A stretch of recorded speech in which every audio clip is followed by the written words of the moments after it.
가장 사랑하는 사람의 마지막 순간을 당신은 놓치고 있을지도 모릅니다. 매일 밥 잘 먹고 잠도 잘 자는데, 아직 멀쩡해 보이는데, 갑자기 그렇게 떠날 줄은 몰랐다고. 뒤늦게 오열하는 보호자들을 저는 수없이 봐왔습니다. 죽음은 경고 없이 오지 않습니다. 문제는 그 경고를 모른다는 겁니다.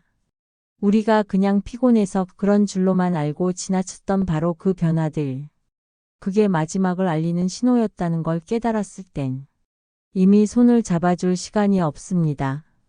안녕하세요. 저는 요양병원에서 30년간 근무해 온 간호사 김혜진입니다. 3,000명이 넘는 어르신들의 마지막을 바로 이 손으로 지켜봐 왔습니다. 그리고 확신합니다. 사람은 세상을 떠나기 전에 분명한 신호를 남깁니다. 하지만 대부분의 가족들은 그걸 놓칩니다. 왜냐고요? 그 신호가 너무 평범하기 때문입니다. 밥을 남긴다든지, 예전보다 자주 피곤해 한다든지, 어제 있었던 일을 잘 기억 못 한다든지, 그런 걸 누가 죽음의 징조라고 생각하겠습니까? 그렇게 하루 이틀 시간이 흐르고, 병실 안에 고요가 찾아옵니다. 이제야 준비해야 했던 것들을 너무 늦게서야 후회하게 되는 거죠. 저는 오늘 30년 동안 제가 직접 지켜본 사람이 세상을 떠나기 전 몸이 보내는 5가지 신호를 가장 현실적으로 알려드릴 겁니다. 이 신호들만 제때 알아챌 수 있다면 우리는 마지막을 더 따뜻하게 후회 없이 준비할 수 있습니다. 그리고 지금 이 영상을 보고 계신 당신이 그 사랑의 순간을 지켜낼 수 있도록 돕겠습니다. 제가 처음 이 변화를 경험한 건 강원식 어르신을 통해서였습니다. 그분은 86세였고 입원 전까지 직접 자전거를 타고 시장을 다니실 만큼 정정하신 분이었습니다. 병원 식당에서도 늘 2그릇씩 드시던 어르신이었죠. 항상 하시는 말씀이 나는 밥심으로 산다. 한 숟갈이라도 남기는 건 죄 짓는 거다. 그런 분이었습니다. 그런데 어느 날부터인가 밥 한 공기를 다 못 드시는 날이 생기기 시작했습니다. 저는 처음엔 감기 기운인가 싶었죠. 며칠 지나면 돌아오시겠지 생각했는데 그 며칠이 일주일이 되고 한 달이 되고 점점 밥 숟가락을 드는 손이 느려졌습니다. 그분이 가장 좋아하시던 음식은 고등어 조림이었습니다. 그 고등어 조림이 나와도 이젠 3숟갈도 채 못 드시고 입맛이 없다며 조용히 숟가락을 내려놓으셨습니다. 그 순간 저는 직감했습니다. 아, 이건 그냥 입맛이 떨어진 게 아니구나. 3개월 만에 강 어르신의 체중은 9kg이 줄었습니다. 목소리도 작아졌고 얼굴은 어느새 퀭해졌고 딱 맞던 환자복은 헐렁하게 흘러내렸습니다. 이건 단순한 식욕 저하가 아닙니다. 사람의 몸은 마지막 1년을 준비할 때 가장 먼저 식욕부터 꺼지기 시작합니다. 뇌는 더 이상 에너지를 축적하려 하지 않고 소화기관도 기능을 줄이며 영양을 받아들이는 속도 자체가 느려지는 겁니다. 근육량이 눈에 띄게 줄어들고 엉덩이, 팔뚝, 다리 모든 곳이 홀쭉해지면서 몸이 서서히 꺼져가는 느낌이 듭니다. 특히 6개월 내에 체중이 10% 이상 줄었다면 그건 절대로 지나쳐선 안 되는 몸의 경고입니다. 보호자분들은 영양제를 사드리고 맛있는 반찬을 해오시고 어떻게든 더 드시게 하려고 애를 씁니다. 하지만 그 시기에 몸은 양보다 질이 훨씬 더 중요합니다. 억지로 드시게 하는 건 오히려 부담이 됩니다. 그분이 좋아하던 음식을 부드럽고 따뜻하게 준비해 작은 양이라도 기분 좋게 드실 수 있도록 식사 자체를 사랑의 시간으로 만들어 드려야 합니다. 강원식 어르신은 돌아가시기 전 손자가 떠먹여드린 미음 한 숟갈에도 눈을 꼭 감고 미소를 지으셨습니다. 그 장면을 보고 저는 느꼈습니다. 얼마나 많이 먹었느냐보다 누구와 어떤 마음으로 먹었느냐가 더 깊은 기억으로 남는다는 걸요. 조금 전까지만 해도 활기차게 걸어 다니시던 분이 어느 날부터인가 침대에 머무는 시간이 많아지면 그건 단순한 피곤함이 아닐 수 있습니다. 박혜자 어르신은 저희 병동에서 가장 부지런하신 분 중 한 분이었습니다. 새벽 오시면 기상해서 세수하시고 이불을 곱게 개어 침대 머리에 정리해 놓으셨죠. 햇살 드는 창가에 앉아 손뜨개를 하며 손주들 스웨터를 직접 떠주시던 분이었습니다. 그런데 어느 날부터인가 조금씩 이상한 변화가 보이기 시작했습니다. 새벽마다 움직이시던 분이 7시가 넘도록 주무시고 계셨고 세수를 미루시던 날이 점점 늘었습니다. 처음엔 그저 요즘 피곤하신가 보다 생각했죠. 하지만 며칠이 지나도 다시 원래의 리듬으로 돌아오지 않으셨습니다. 손뜨개질도 조금 하다가 오늘은 팔이 묵직해서 안 되겠네 하시며 중단하셨고 드라마를 보시다 졸기 일쑤였습니다. 그때 저는 확신했습니다. 이건 단순한 피곤함이 아니구나. 시간이 더 흐르자 박 어르신은 하루 대부분을 침대에서 보내기 시작하셨고 식사 시간에만 잠깐 일어나셨다가 이내 다시 조용히 누우셨습니다. 그분은 마치 몸속의 배터리가 완전히 소진된 사람처럼 보였습니다. 생존에 꼭 필요한 기능만 겨우 유지하는 느낌. 더는 일어나고 싶은 의지가 없는 듯한 눈빛이었습니다. 이런 무기력은 몸이 마지막을 준비하면서 에너지를 절약하려는 본능입니다. 심장 기능이 약해지고 전신의 혈류량이 줄어들며 근육과 뇌에 산소 공급이 제대로 되지 않기 때문에 몸은 스스로 움직이기보단 최소한의 생존 기능만 유지하려 하는 것입니다. 보호자분들은 이렇게 말하십니다. 어머니 조금만 일어나서 거실로 나오세요. 아버지 너무 누워 계시면 안 돼요. 물론 당연한 말씀이지만 이 시기에 어르신들에게는 그 말조차도 큰 부담이 될 수 있습니다. 오히려 그분이 편하게 쉬실 수 있도록 환경을 정돈해 드리고 작은 움직임에도 칭찬과 공감을 보내는 것이 훨씬 더 큰 힘이 됩니다. 박혜자 어르신은 마지막 몇 주 동안 대부분의 시간을 잠으로 보내셨습니다. 하지만 가끔 눈을 뜨실 때 제가 손을 꼭 잡아드리며 괜찮으세요? 사랑합니다. 그렇게 말씀드리면 작게나마 미소를 지으셨습니다. 그 모습을 보며 저는 또 한 번 느꼈습니다. 움직이지 않아도 사랑은 전달된다는 것을요. 말을 하지 않아도 그저 곁에 있다는 사실만으로 충분한 위로가 될 수 있다는 걸요. 문득 달력을 여러 번 들여다보는 날이 많아집니다. 자기가 사는 병실 번호를 헷갈립니다. 낯익던 얼굴이 낯설어지고 어느 날 가장 가까운 사람의 이름조차 기억나지 않을 때 가족들은 깜짝 놀랍니다. 하지만 이 또한 몸이 보내는 하나의 신호입니다. 사랑하는 사람을 잃고 나서야 그게 단순한 건망증이 아니었다는 걸 많은 보호자분들이 뒤늦게 깨닫습니다.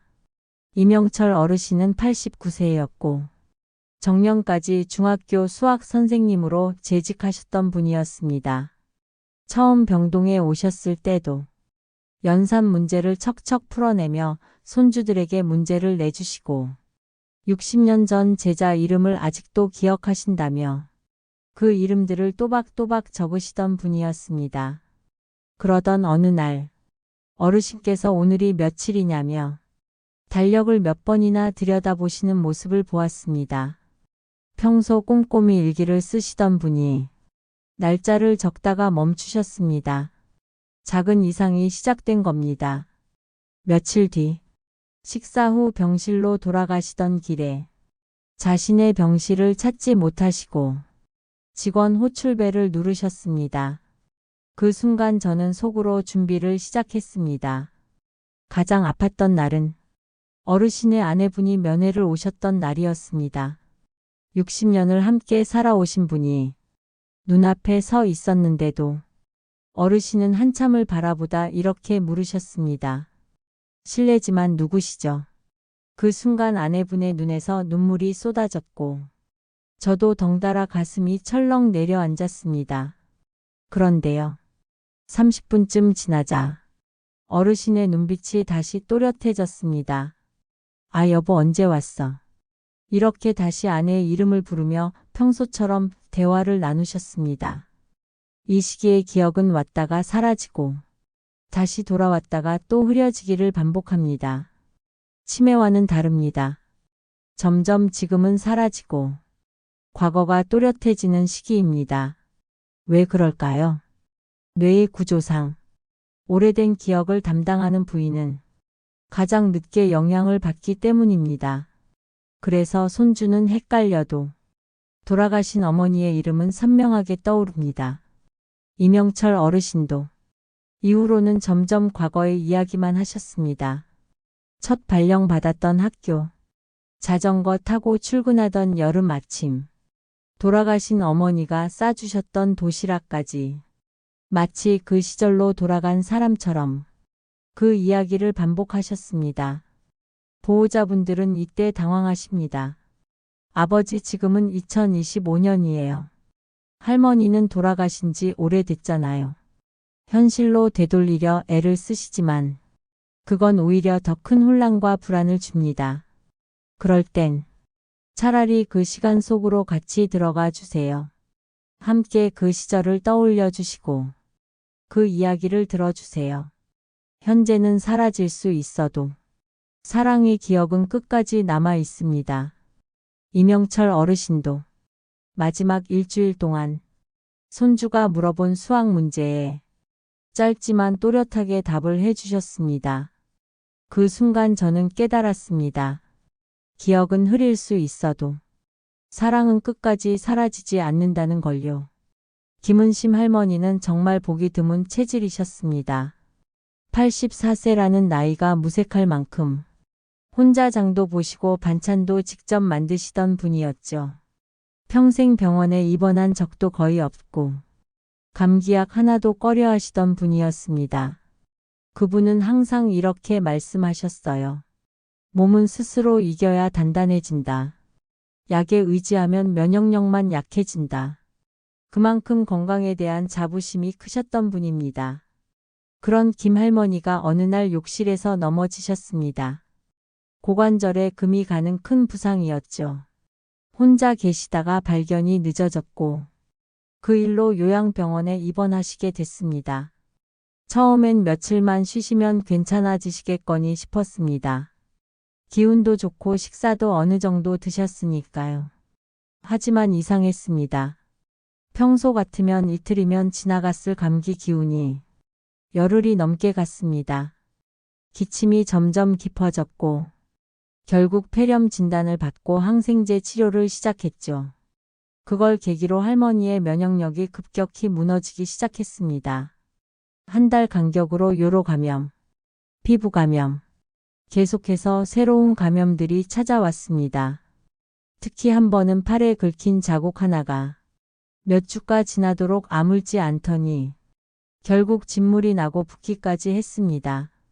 예전 같았으면 며칠이면 사라질 상처였습니다. 약을 써도 낫는 속도는 느려졌고 자꾸 더 강한 약이 필요하게 됐습니다. 몸이 스스로 싸우는 힘을 잃고 있다는 걸 그때 저는 확실히 알 수 있었습니다. 단순히 나이 들어서 면역력이 약해진 게 아닙니다. 몸이 마지막을 준비하면서 방어 체계를 천천히 내리고 있는 것입니다. 몸속에서 이미 전투를 멈추고 있는 겁니다. 더 어려운 건 이 시기의 감염은 겉으로 잘 드러나지 않는다는 점입니다.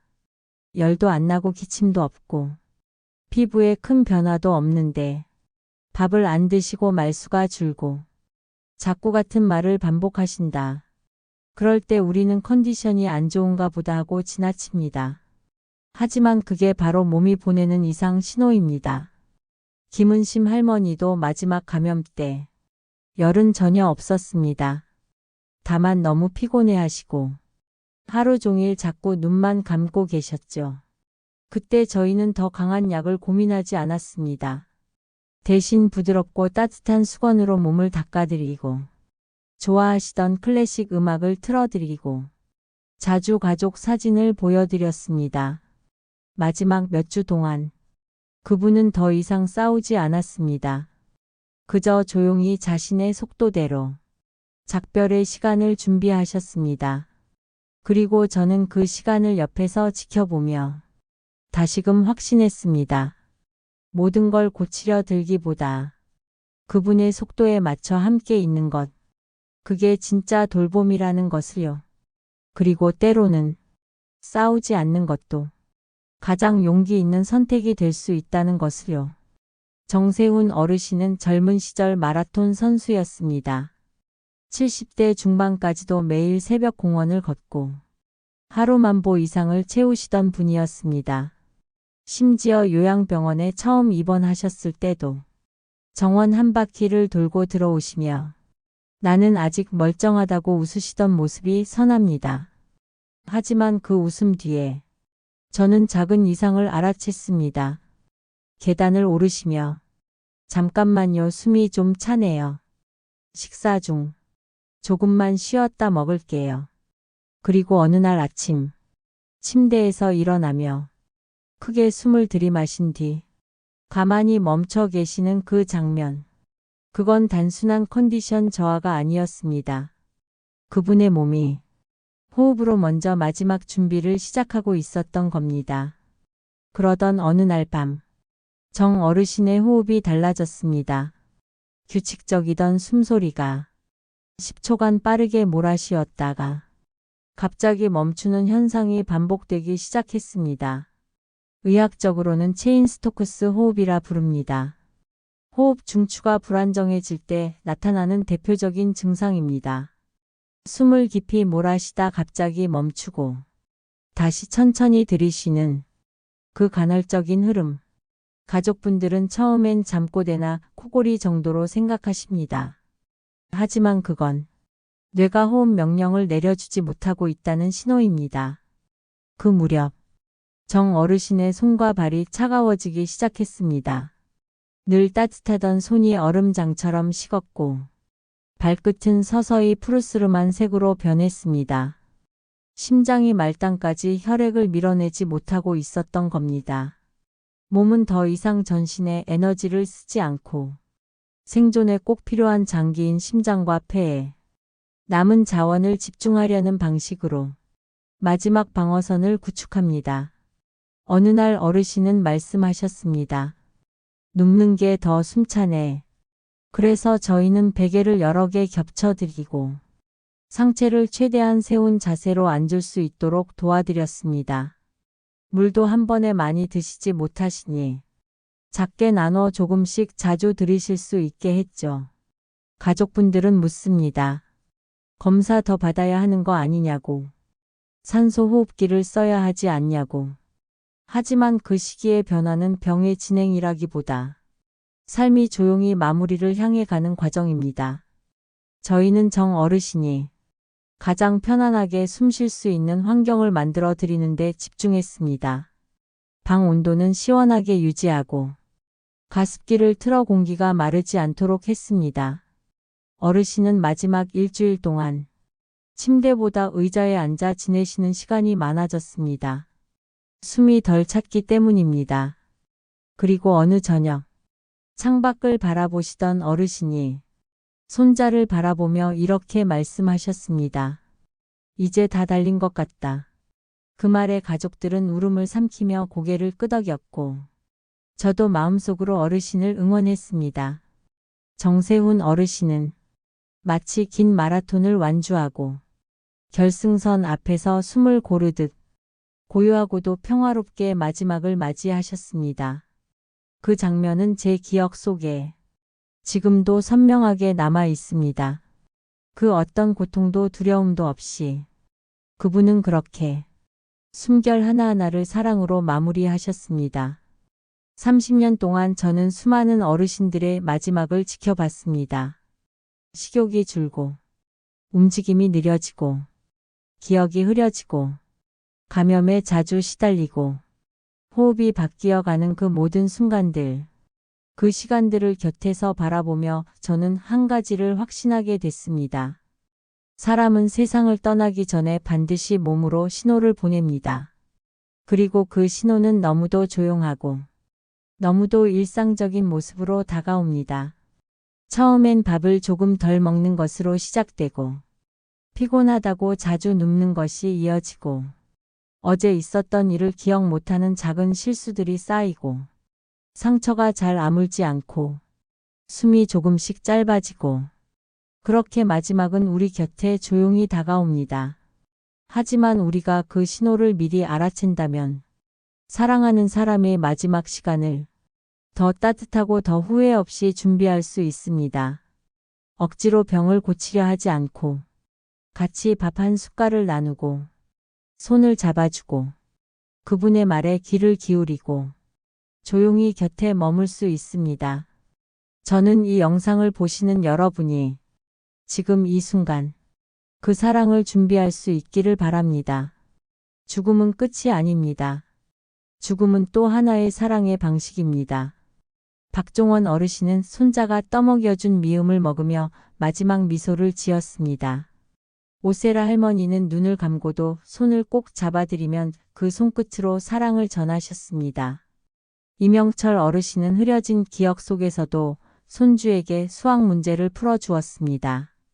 김은심 할머니는 싸우지 않고 편안함을 선택했고 정세훈 어르신은 숨을 고르며 삶의 결승선을 완주하셨습니다. 그분들은 모두 삶의 끝에서도 사랑하는 가족과 함께하는 순간을 선택하셨습니다. 혹시 지금 당신이 사랑하는 가족이 이런 신호를 보내고 있다면 너무 겁내지 마세요. 당신은 혼자가 아닙니다. 수많은 간호사들과 의료진이 그리고 같은 경험을 하고 있는 수많은 가족들이 당신 곁에 있습니다. 그리고 꼭 기억해 주세요. 지금 당신이 보여주는 그 사랑이 그분께는 세상에서 가장 따뜻한 위로라는 것을요. 이 영상이 도움이 되셨다면 좋아요와 구독 부탁드립니다. 혹시 들려주고 싶은 이야기나 같이 나누고 싶은 마음이 있다면 댓글로 남겨주세요. 우리가 함께 나누는 이 작은 이야기들이 누군가의 마지막을 더 따뜻하게 만들어줄 수 있습니다. 오늘도 사랑하는 가족과 따뜻한 하루 보내시길 바랍니다. 우리는 모두 누군가의 사랑입니다. 감사합니다.